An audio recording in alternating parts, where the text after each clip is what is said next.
If you thought normal or heroic Mug'Zee was a lot of mechanics, you're in for a bad time, because now we're talking about Mythic Mug'Zee. If you haven't taken him out on the other difficulties, you're going to want to find those guides right up here. We're just talking about the Mythic changes. The most significant change to Mythic Mug'Zee is that they will not change their focus until all players have entered one side or the other. So there's still one straggler left on the other side, he will not convert over to the new abilities. This means that it's a lot tighter to get him to transition between the sides, drop his Moxie stacks, and get rid of his double-minded Fury. Alright, due to the mythic changes, most likely you're going to be starting on the Z side and dealing with the bombs.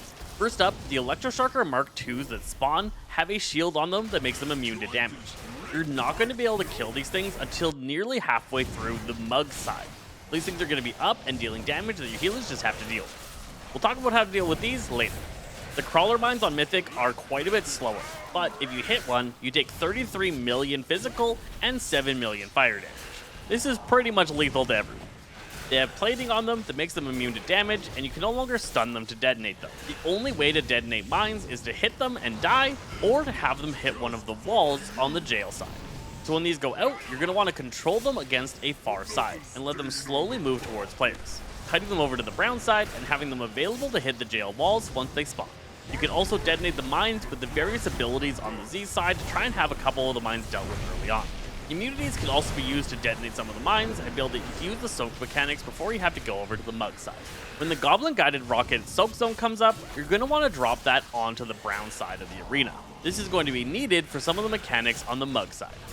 In our attempts, we were transitioning him every time he did a full rotation of abilities. So after the Spray and Pray, we'd have all players move across to the Earth side.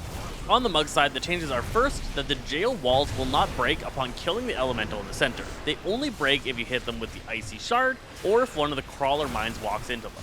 This means that you're going to need to be coordinated and use those Icy Spears to get your players out of the jails. You can no longer stack multiple players inside and just quickly kill the elementals. The second change is that the slipping and sliding from the Frost Shatter boots will not go away until you've stepped into the fiery magma pools left behind by the Goblin Rocket.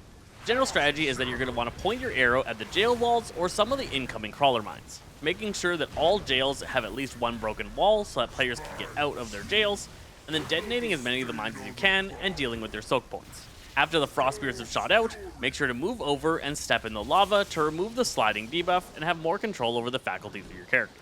And finally, the last change comes from the finger gun. After the Golden Knuckles debuff goes onto the active tank, the taunt swap needs to occur, and the new tank needs to move him over into the gray side. Then they need to face him so that he faces both of the existing Mark II Electrobots. When the finger gun goes out, if the electric blast blasts the bots, it removes the shield that they have and makes it so that you can kill them. As soon as this goes off, all players that are available need to switch over and kill these bots as quickly as possible. You want to finish off the existing elementals, make sure everybody's topped off, and move over to the gray side again. Transitioning back over is going to spawn 2 new of the Electrobots that cannot be killed until you've done a full rotation. With all the existing mechanics on this boss making it already a nightmare, adding all these new effects and forcing you to use abilities from one side to deal with problems on the other side, just makes this fight so much harder. I hope this guide helped you figure out how to take it down on Mythic difficulty.